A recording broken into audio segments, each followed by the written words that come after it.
This is Revathi. Welcome back to అందమైన కథల పొదిరిల్లు. 4 స్తంభాలాట episode number 44.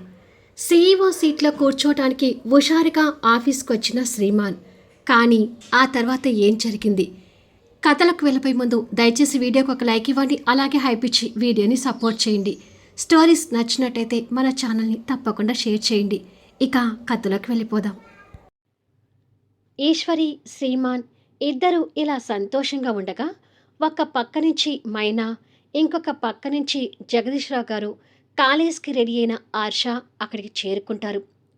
చూడు శ్రీ, సీఈఓ కాగానే కంపెనీ బాధ్యతలన్నీ నెత్తి మీద వేసుకొని అలసిపోకున్నానా, ఆరోగ్యం పాడవుతుంది అంటూ ఈశ్వరి కొడుకు మీద ప్రేమతో జాగ్రత్తలు చెప్తుంది. అమ్మో, అంత వర్క్ నెత్తి మీద వేసుకొని నేను చేయలేను మామ్. స్టాఫ్తో వర్క్ చేయిస్తాను, కానీ నేను అస్సలు వర్క్ చేయను. ప్రశాంతంగా సీఈఓ చైర్లో కూర్చుంటాను అంటాడు శ్రీమాన్ నవ్వుతూ. అది అలాగే ఉండు, అన్నీ మీ నాన్నగారు చూసుకుంటారులే అంటుంది ఈశ్వరి.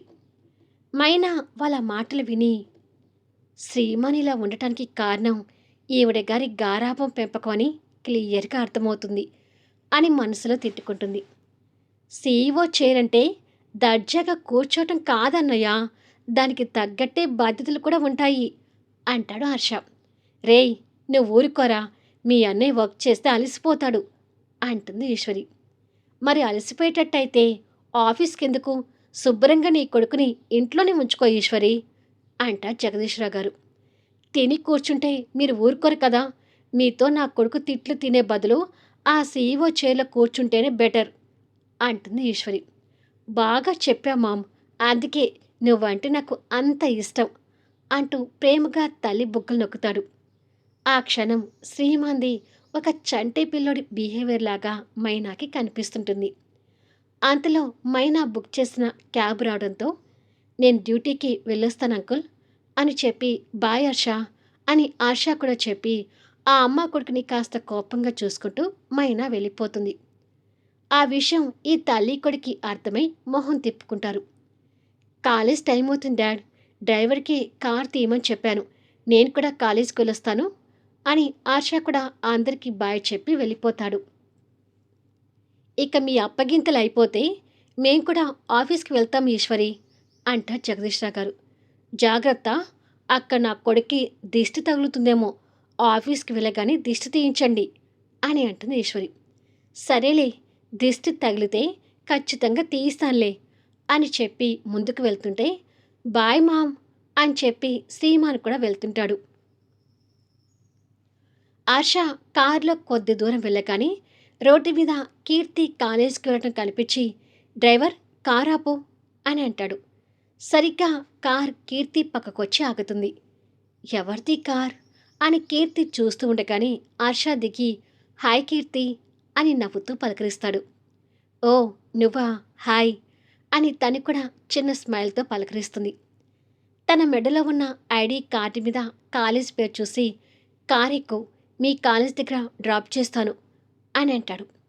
అవసరం లేదు, నేను నడుచుకుంటూ వెళ్ళగలను అని చెప్పి వెళ్తుంటే, నేను వెళ్ళేది కూడా మీ కాలేజీ ముందు నుంచే, అందుకే కార్ ఎక్కమంటున్నాను అని అంటాడు. అయినా సరే నేను ఎక్కను అని చెప్పి వెళ్తుంటే, ఈ అమ్మాయికి పొగరు తక్కువేం లేదు అని అనుకొని హర్ష నిరాశగా కారులో కూర్చోగానే కారు స్టార్ట్ అయి వెళ్ళిపోతుంది.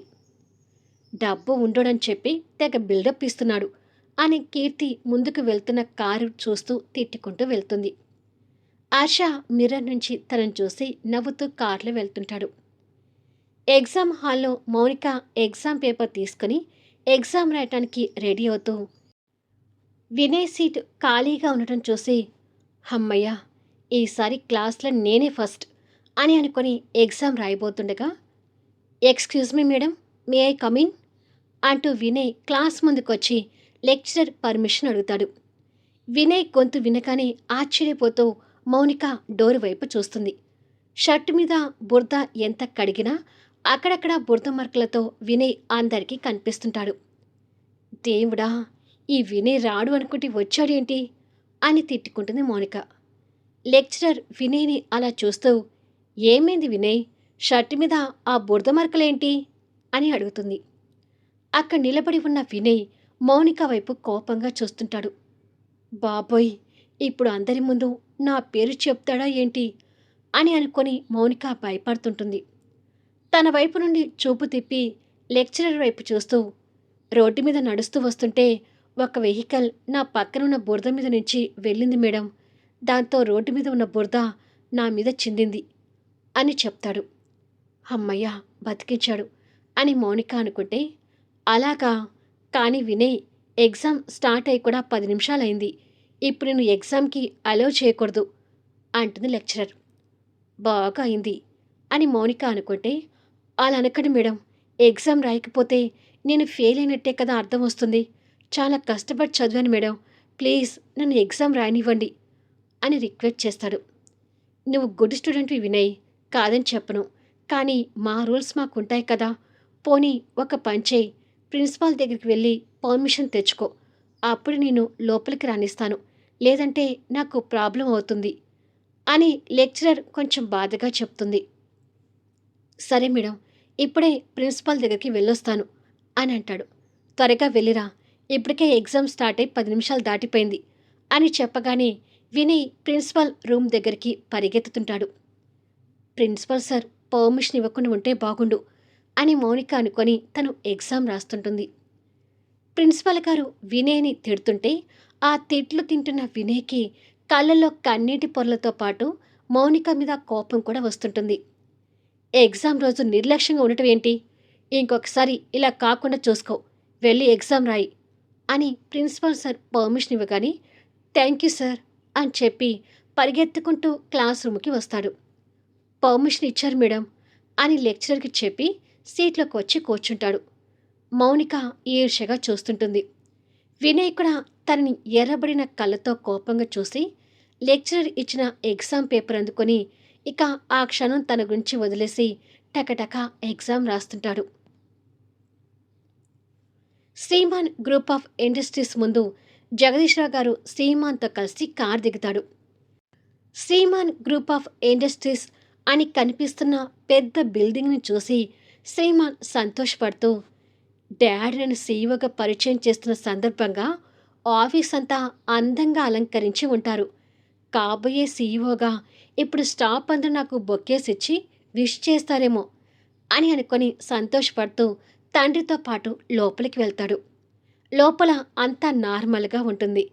చైర్మన్ జగదీశ్వరరావు గారిని చూసి గుడ్ మార్నింగ్ సార్ అంటూ స్టాఫ్ అందరూ లేచి గ్రీట్ చేస్తుంటారు. గుడ్ మార్నింగ్ అంటూ జగదీశ్వరరావు గారు కూడా ముందుకు వెళ్తుంటే, ఇదేంటి ఆఫీస్ అలంకరించలేదు, నాకు ఎవరు బొకేస్ ఇవ్వడం లేదు అని అనుకొని శ్రీ అక్కడే ఆగిపోతాడు. కొడుకు రావట్లేదని గమనించి వెనక్కి చూసి, ఏమిట్రా అక్కడే ఆగిపోయావు అని అడుగుతాడు. వస్తున్నాను డాడ్ అని నిరాశ చెందుతూ తండ్రి దగ్గరికి వస్తాడు. ఇదే నీ సీట్ అని ఓ ఎంప్లాయ్ పక్కన సీట్ చూపిస్తాడు. శ్రీమాన్కి ఆ పోస్ట్ ఇస్తున్నారని మిగతా అందరికీ తెలుసు కాబట్టి మామూలుగా చూస్తుంటారు. వాట్, ఇది నా సీట్ అంటారేంటి అని అడుగుతా శ్రీమాన్ ఒక రకంగా ఫేస్ పెట్టి. మేనేజర్ అక్కడికి వచ్చి good morning sir, good morning Sriman గారు అని గ్రీట్ చేసి, ప్రాజెక్ట్ టీం మెంబర్లో ఒకరిగా మీ పోస్ట్ ఇదే సార్, అంటే మీ సీట్ ఇదే అంటాడు manager. What non sense your talking, project team member ఏంటి, నేను ఈ కంపెనీకి సీఈఓ అంటూ శ్రీమాన్ ఆ మేనేజర్ మీద విరుచుకుపడతాడు. ఆ అరుపుకి మేనేజర్ భయపడుతుంటే, నిన్ను ఇక్కడ సీఈఓగా ఎవరు చేశారు అని జగదీశ్వరరావు గారు అడుగుతారు. ఎవరు చేసేదేంటి, మీరే నన్ను సీఈఓగా చేస్తారు అంటాడు ధీమాగా. చూస్తూ చూస్తూ నా చేతులతో నా కంపెనీని కూల్చుకోను అంటే నేను నిన్ను సీఈఓ చేయను అని సీరియస్గా చెప్పి జగదీశ్వరరావు గారు క్యాబిన్లోకి వెళ్తాడు. తండ్రి మాటలకు అవాక్కవుతూ, ఇదేంటి డాడ్ ఇలా ప్లేట్ పురమాయిస్తున్నాడు అని అనుకొని స్టాఫ్ ముందు పరుగు పోయినట్టుగా అనిపించి డాడ్ అంటూ క్యాబిన్ దగ్గరికి వెళ్తుంటాడు. పాపం అని మేనేజర్ శ్రీమాన్ మీద జాలిపడి, మీరు కూర్చొని వర్క్ కానివ్వండి అని అంటాడు. ఓకే సార్ అని చెప్పి అందరూ కూర్చుంటారు. శ్రీమాన్ కోపంగా క్యాబిన్లోకి వెళ్ళేసరికి అప్పటికే జగదీశ్వరరావు గారు చైర్లో కూర్చొని ఫైల్ చూస్తుంటాడు. ఏంటి డాడీ ఇదంతా, నన్ను సీఈఓ చేస్తానని ఆఫీస్‌కి తీసుకొచ్చి ఇప్పుడు టీమ్ మెంబర్ అంటారేంటి? అని అడుగుతాడు. జగదీశ్‌రావు గారు నిర్లక్ష్యంగా ఫైల్ చూస్తూ, నిన్ను సీఈఓ చేస్తానని నా నోటితో నేను ఎప్పుడైనా చెప్పానేమో, ఒకసారి నువ్వు పుట్టి జ్ఞాపకం ఎరిగిన దగ్గర నుంచి ఈ క్షణం వరకు మొత్తం ఒకసారి రీల్ వేసుకో అని అంటాడు. వేసుకుంటాను అని శ్రీమాన్ శూన్యంలోకి చూస్తూ, శ్రీమాన్ జ్ఞాపకం ఎరిగి బుడిబుడి అడుగులు వేస్తుంటే తల్లి గారాబం చేయటం, తండ్రి ప్రేమను పంచటం మొదలు వయసు పెరిగే కొద్దీ తండ్రిని తల్లి దగ్గర ఇరికించి ఆట పట్టించడం, తమ్ముడితో సరదాగా ఆటలు, మైనాతో పెళ్ళి, చివరిగా ఆఫీస్‌కొచ్చాక ఒక్కసారి రీల్ వేసుకో అనే వరకు మొత్తం గుర్తు తెచ్చుకొని, ఆహా! ఎప్పుడూ చెప్పలేదు అంటాడు దీనంగా. మరి నీకు నువ్వే ఊహించుకొని సీఈఓ అంటే ఎలా? అంటాడు జగదీశ్‌రావు గారు. అంటే ఇప్పుడు నన్ను సీఈఓ చేయరా? అంటాడు ఏడుపు మొహంతో. చస్తే చేయను. అందరితో పాటు నువ్వు కూడా ప్రాజెక్ట్ టీమ్ మెంబర్‌లో ఒకడివి. నీ శాలరీ వచ్చేసి 1.5. బట్ నీ చదువు అయిపోయిన దగ్గర నుంచి వరల్డ్ టూర్, ఆ టూర్, ఈ టూర్, పార్టీలు, గీటీలు అంటూ నువ్వు పెట్టిన ఖర్చులో కటింగ్ అన్నీ పోను ప్రతి నెల నీ చేతికి వచ్చేది 20,000. అంతకు మించి నీ చేతికి ఒక్క రూపాయి కూడా రాదు. ఇష్టముంటే జాయిన్ అవ్వు, లేకపోతే గెట్ ఔట్ అని కమాండింగ్‌గా చెప్తాడు. శ్రీమాన్ ముఖంలో నెత్తురు చుక్క ఉండదు. అదే సమయంలో కార్తీక్‌తో కలిసి పల్లవి ఆఫీస్ క్యాబిన్‌లోకి చేరుకుంటుంది. ఈసారి తన సీట్ కార్తీక్ క్యాబిన్‌లో అయ్యేసరికి ఆ క్యాబిన్‌లో కార్తీక్‌కి ఎదురుగా కూర్చోడానికి భయపడుతుంటుంది. కార్తీక్ వెళ్ళి చైర్‌లో కూర్చుంటే పల్లవి దగ్గరికొచ్చి ధైర్యం చేసి, నేను ఎప్పటిలాగా బయట కూర్చుంటాను సార్. ఎందుకు? వాళ్ళ మాటలు వీళ్ళ మాటలు విని నా మీద ప్రేమను పెంచుకోవడానికా? అని అడుగుతాడు. ఆ మాటలకి కాస్త కోపంగా చూస్తూ, వాళ్ళు వీళ్ళు చెప్తే ప్రేమ కలగదు సార్. అది మనసుకు సంబంధించిందని నేను మీకు వేరే చెప్పాల్సిన అవసరం లేదు అని అంటుంది. అయినా సరే నేను నిన్ను నమ్మను. ఆ లక్ష్మీలత వాళ్ళతో నువ్వు ఎంత తక్కువగా మాట్లాడితే వాళ్ళ ఉద్యోగాలకి అంత భరోసా ఉంటుంది. వాళ్ళని ఉద్యోగాల్లో ఉంచాలో తీసేయాలో నీ మీదే ఆధారపడి ఉంటుంది. సో వాళ్ళ ఉద్యోగాలు ఉండాలి అంటే నువ్వు ఇక్కడే కూర్చోవాలి అని అంటాడు. పాపం, నా వల్ల వాళ్ళ ఉద్యోగాలు పోవడం ఎందుకులే సార్. మీరు చెప్పినట్టే విని ఇక్కడే కూర్చుంటాను అని చెప్పి వెళ్ళి తన సీట్లో కూర్చుంటుంది. ఎదురెదురుగా సీట్లు ఉంటాయి. తనని ఇప్పుడు ఎదురుగా చూడటానికి కార్తీక్‌కి ఇబ్బందిగా ఉన్నా, ఏం కాదులే అని మనసులో అనుకుని ఫైల్స్ ఓపెన్ చేసి చూస్తుంటాడు. ఒక కార్తీకే కాదు, పల్లవికి కూడా ఎదురుగా కార్తీక్‌ని చూడాలంటే ఇబ్బందిగానే ఫీల్ అవుతుంటుంది. ఇక విషయం తెలుసుకున్న ఈశ్వరి గారు హుటాహుటిన ఆఫీస్‌కొస్తుంది. ఆవిడ వచ్చే విధానం చూసి అందరూ భయపడుతూ లేచి నిలబడి, గుడ్ మార్నింగ్ మేడం అంటూ గ్రీట్ చేస్తుంటారు. కానీ ఇప్పుడు ఈశ్వరి ఆఫీసులో కొడుక్కి జరుగుతున్న అన్యాయం, అవమానం తట్టుకోలేక స్టాఫ్ గురించి పట్టించుకోకుండా కోపంగా మొగుడు క్యాబిన్ వైపుకు వెళ్తుంది. మేనేజర్ కూడా భయపడుతూ లోపల ఏం జరుగుతుందో అని అనుకుంటాడు. ఈశ్వరి క్యాబిన్లోకి వెళ్ళేసరికి ఓ పక్కగా ఏడుపు మొహంతో కూర్చున్న శ్రీమాన్ తల్లిని చూసి, మామ్ అంటూ ఆల్మోస్ట్ ఏడ్చుకుంటూ తల్లి దగ్గరికి వస్తాడు. నానా శ్రీ అని బాధగా కొడుకుని దగ్గర తీసుకొని, అసలు ఏమిట్రా మీ డాడీ గోల అంటూ ఎదురుగా కూర్చున్న భర్త వైపు చూస్తుంది. జగదీశ్‌రావు గారు అదేమీ పట్టించుకోకుండా వాళ్ళ మాటలు నిర్లక్ష్యంగా తీసుకుంటూ ఫైల్ చూస్తుంటే, వచ్చావు కదా మామ్, నువ్వే నీ మొగుణ్ణి అడుగు అంటూ కంప్లైంట్ లాగా చెప్తాడు శ్రీ. అడగటం కాదు నానా, కడిగి పారేస్తాను అని కొంగుని నడుముకు దోపుకొని వీర వనితలాగా దగ్గరికొచ్చి, మిస్టర్ జగదీశ్వరరావు అంటూ టేబుల్ మీద కొట్టి అరుస్తుంది. జగదీశ్వరరావు గారు తల ఎత్తి భార్యని కోపంగా చూస్తూ, ఎక్స్ట్రాలు చేశావంటే సెక్యూరిటీని రప్పించి భార్యవని కూడా చూడకుండా నీ కొడుకు కంటే ముందు నీ మెడ పట్టుకొని బయటికి గెంటిస్తా అని అంటాడు. వారి మాటలకు తల్లి కొడుకు గుడ్లు వేలాడేస్తారు. మౌనిక ఎగ్జామ్ పూర్తి చేసుకుని పేపర్ లెక్చరర్కి ఇచ్చి రాబోతుంటుంది. అలా అందరూ ఎగ్జామ్ పేపర్స్ ఇస్తుంటే లేట్‌గా ఎగ్జామ్స్ స్టార్ట్ చేసిన వినయ్ ఇంకా రాస్తూనే ఉంటాడు. "వినయ్ టైం అయిపోయింది. పేపర్ ఇవ్వు" అని అడుగుతుంది లెక్చరర్. "ప్లీజ్ ఒక్క నిమిషం మేడం" అంటూ టకటకా రాస్తుంటాడు. అది చూసి మౌనిక పొగరుగా నవ్వుకుంటూ బయటకొస్తుంది. కొద్దిసేపటికి వినయ్ కూడా ఎగ్జామ్ పేపర్ ఇచ్చి బయటకొస్తుంటాడు.